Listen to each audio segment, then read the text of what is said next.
Welcome, everybody, to the Stuck in the Mail podcast, episode 45 on, you guessed it, look at that beautiful color. 45s. That's right. This whole episode is devoted to an entirely different format. The original record, the record that existed before what we know today as the record, or at least what us old farts call a record. 45 revolutions per minute. 45 revolutions per minute. And actually, just touch on this really quickly. Before that, there was a format very similar to the 45 called the 78. So the speed has gone down over time. The 78, like the 45, had two songs, one on each side. And Uh, so with more revolutions per minute, you have higher sound quality. Is that true? Uh, I think to get to the kind of, this is going to be a tough one, but I think to get to the kind of fidelity that was needed, it needed to spin faster. It's more like the technology for cutting the shellac for 78's case and some 45 case, but for I don't know that truly. It's an interesting question, but it seems like the more it can slow down, the better the pressing is of the record. But that may be for another day. In fact, before the 78, they came on cylinders and spun this way. So we're not going to go that far back, but there's several reasons why I wanted to highlight and spotlight the 45 for our 45th episode. And that is because it is truly how I first, I believe, experienced recorded music. My grandmother moved here to town in Ukiah, California, and partially raised me, and she had 45s. And that was how I learned to use a record player. They would usually be stacked on a post, that being the center. Now, the one reason why I think 45s have never come back in the United States is the giant post hole. Guess I should show an example of that. This was actually because of the jukebox industry. The jukebox industry never kind of changed that mechanism for how they played this. And even though the jukebox industry is what kept the 45 alive and going well into the 80s and beyond, even, it was that large post hole that I think kept it from, coming back the same way the album has come back. Now, there's always exceptions to the rule. It's very popular amongst DJs. It's very popular amongst the British. Worldwide, it's still much more popular than it is here. But nowadays, it's kind of delegated to the obscurity, to say the least. So, So what is the reason for the post hole? Or I guess I should say, why was it removed? Why was it? well, actually, when the 45 came out, it was 1949. And oddly enough, Columbia also came out with the 12-inch record. So it was actually two competing labels with things, with formats. Now, the 45 was RCA Victor, which had already merged. And how they were marketed was you would buy them and you would kind of make your own playlist. If you can imagine this being possible in 1949, you think iTunes or something, but it was like, buy all your favorite songs. The album truly didn't truly exist. And you would stack them on a player with a big post hole. And so one song would play and then the next one would drop. And it's almost very like a very primitive small jukebox or iPod, really. So it So, seems so weird, but so modern already. and so the idea was that the larger hole made it easier to flip or whatever.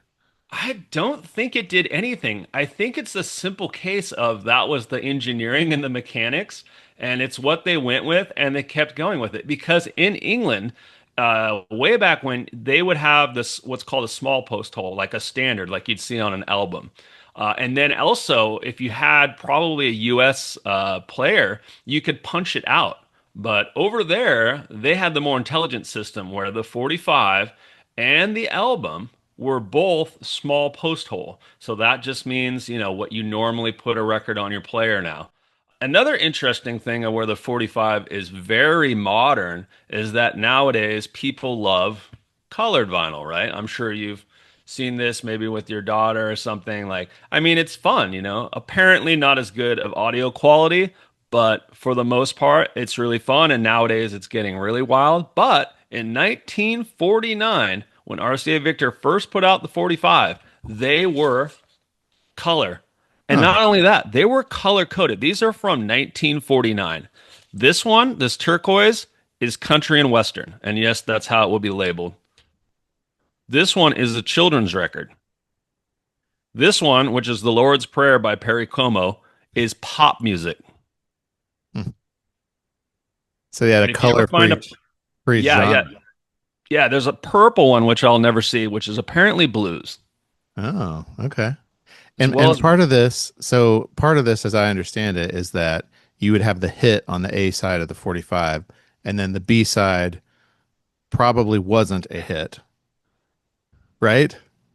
well, that, I mean, that's something that really brings up an interesting conversation because famously throughout time, there was a side one, side two, an A side, a B side, but a lot of record labels did not distinguish one side from the other. A lot of record labels were going, one side was a pop song, one side was a ballad. And ultimately, it fell on the radio DJs to decide this. And that's why I snicker because a lot of famous songs were the DJ playing the wrong side.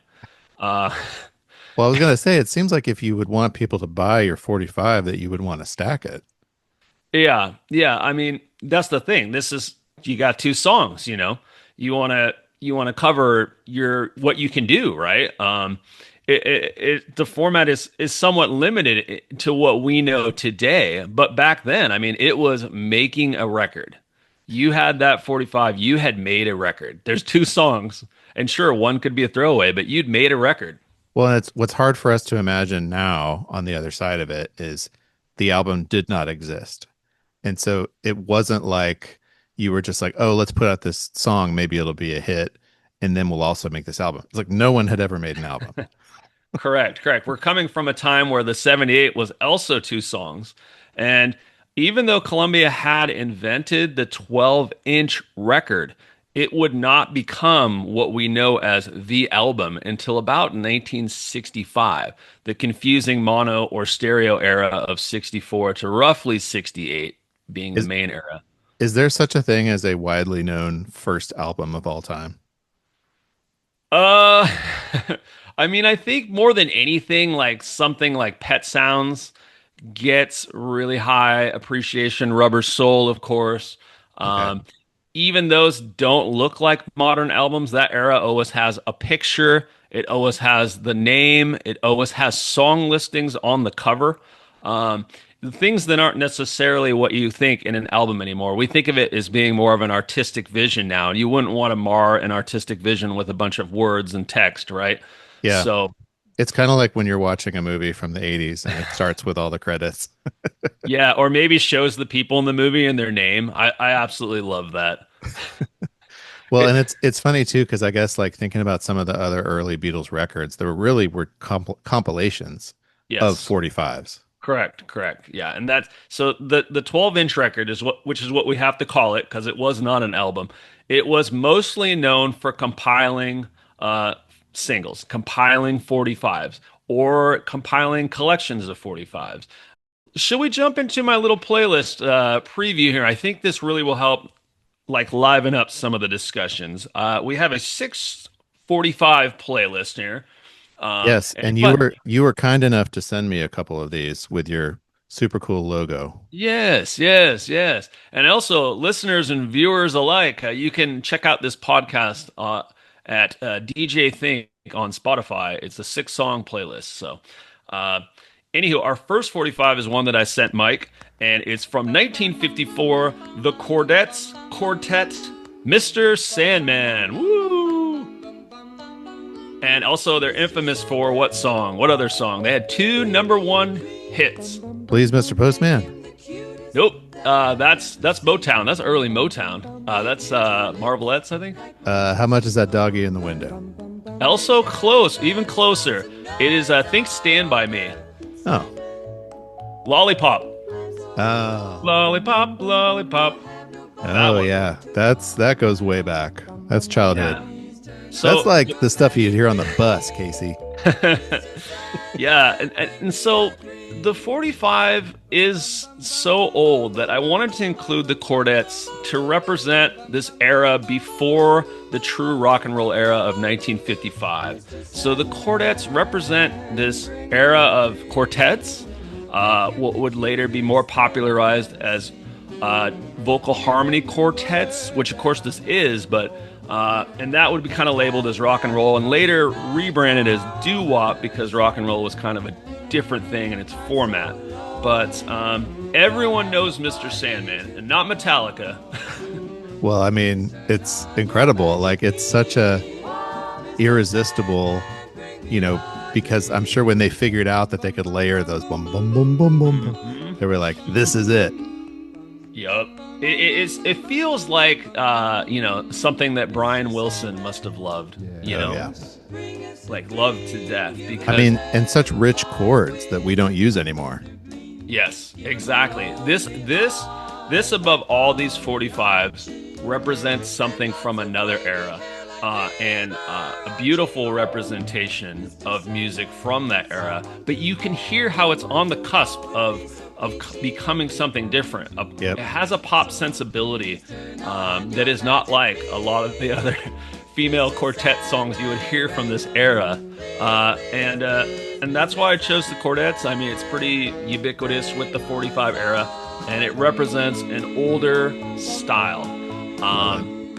The next track I picked was from all the way, we're jumping here all the way into almost the post rock and roll era, 58, with Andy Williams' House of Bamboo.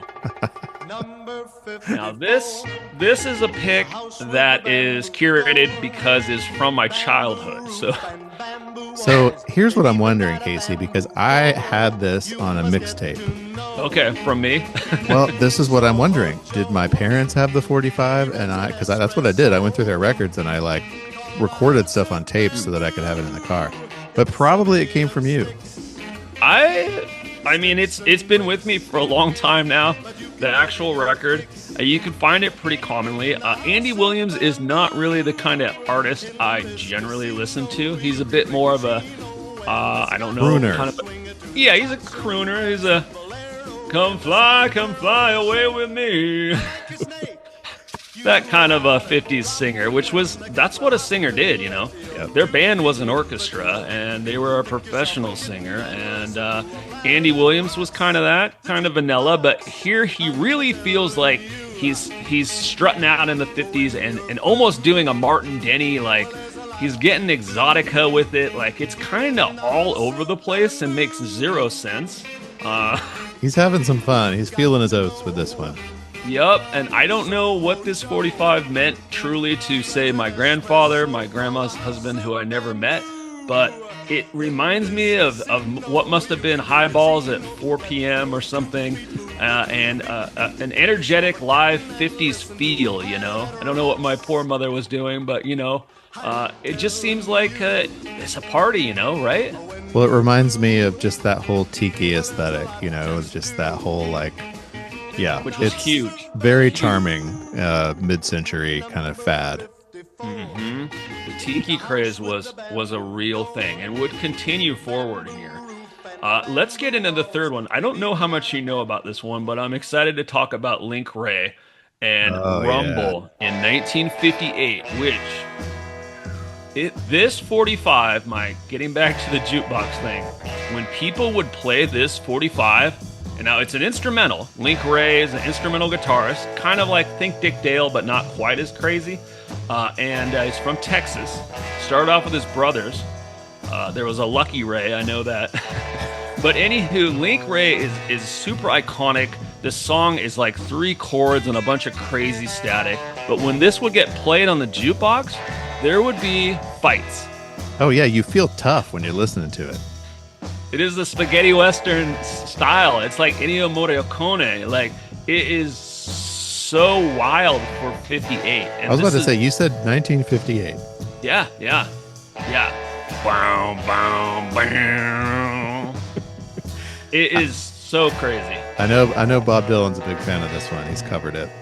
Oh, this kind of started off If music can have a feeling and a swagger, this really cemented that, and it literally caused problems. This got pulled by jukebox owners. They're like, we can't have this in the bar anymore. So Too much brawling going on. oh yeah, it has this feel of like, don't play that at 2 a.m. The bar let out or something. Like we're gonna have problems here. So to juxtapose that with another track that oddly enough is from '59, Santo and Johnny, Sleepwalk. Do you know this one, Mike? Well, I do. Yes. So I didn't know it by name, but Okay. then when I listened to your playlist, I was like, okay, yes, yep, this definitely takes you back to the era. Yes, and it really juxtapositions itself against Rumble because here we have a song that could lull a crowd of drunks into a hug fest. Trust me, this is coming from a DJ perspective now. Like this is when you put on classical for a noisy cab ride. Like this will get people to quiet down. This is your last call song, right? Oh, atmosphere will completely change. It's called Sleepwalk, and it's all beautiful guitar. I believe Santo and Johnny were classically trained guitarists, Latin guitarists, and this song is one of those songs that, the phenomenon of a song that really becomes a phenomenon. A lot of these songs are those songs. Well, and it takes you to like a specific 2 or 3 year period. I'm assuming early '60s, where it just takes you. Yeah. We weren't alive, but you feel transported, and it was such a short amount of time that this music was, Yes. prominent, Yes. and rock and roll was about to come and just leave it all behind. But like this kind of craftsmanship, this lush instrumentation, and that feel of yearning was something very special. One of the things I'd like to highlight is just how many genres occurred and became popular within essentially 5-10 years in the 50s, and how the 50s era was such a dramatic time for music, way more so than the first part of the 60s, which went so pop. But yeah, the 50s were dangerous, Mike. They were a wild time in America, and essentially our parents' time of generation, and a time of when the teenager came about, and the teenager had money for the first time in the United States. And what they bought these little records. And then they had their own music. And you couldn't have that any other way. I mean, I guess you could listen to the radio. You certainly couldn't record the radio. Yeah. Reel-to-reels wouldn't come out for quite some time. But the evolution of the music in the 50s was very rapid.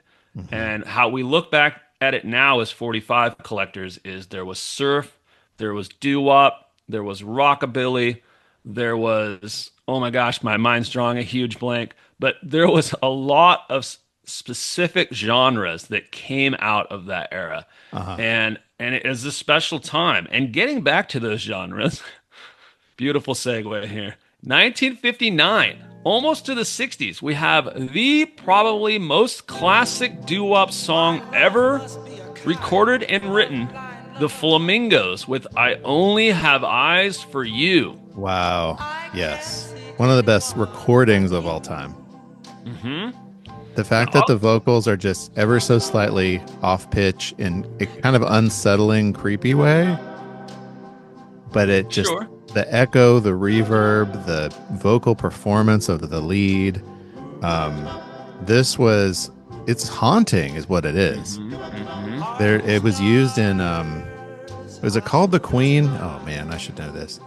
It was a great recent TV series about the Queen.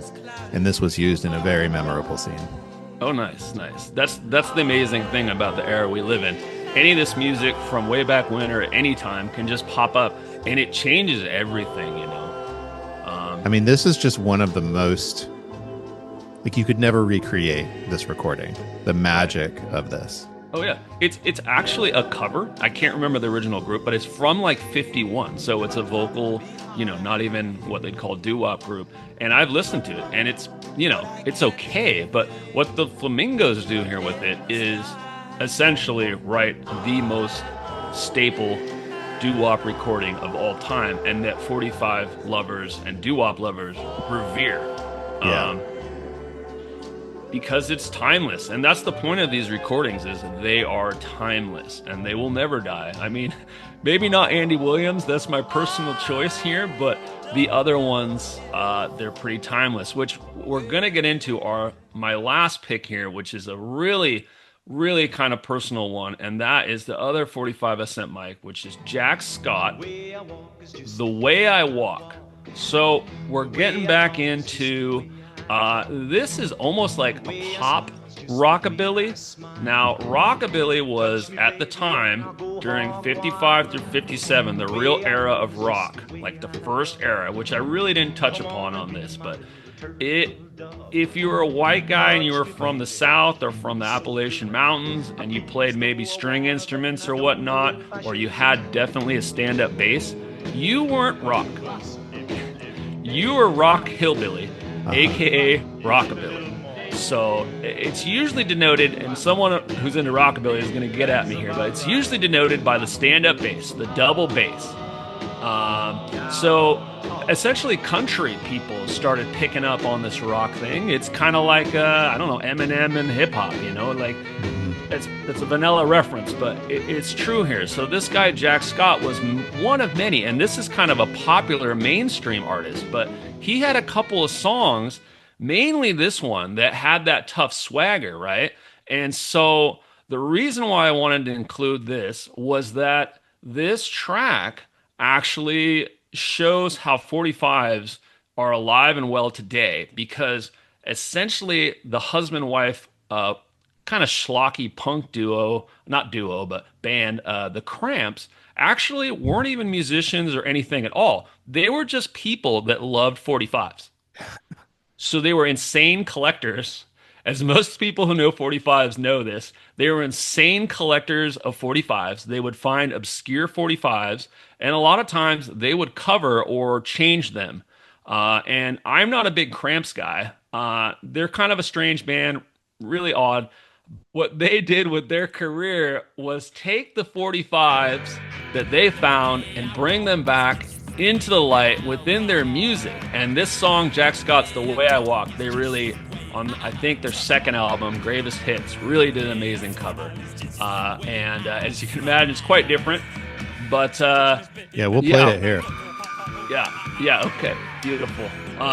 But yeah, rockabilly is I think the genre amongst all genres from the 45s that people really rabidly collect.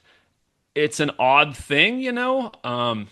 I waited forever because it's so expensive, and not necessarily OS, but if you want the deep cuts, they're very expensive. So, and it's an interesting genre. Most people only have the Stray Cats or something to reference, you know, Brian Setzer or something kind of cheesy like that. But there's a lot of really cool 50s recordings that it's kind of like why people love, you know, like horror 80s VHS. It's this timeline thing again. I love this, and then you discover something that existed, and now it's in your world, and you had missed it, and now you love that. But it's old. It's like the love of old things that you didn't know, and this is a recurring topic for me.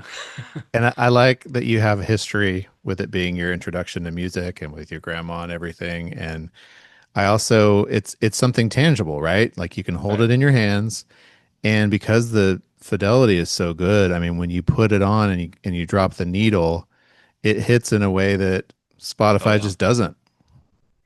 That vinyl was cut deep.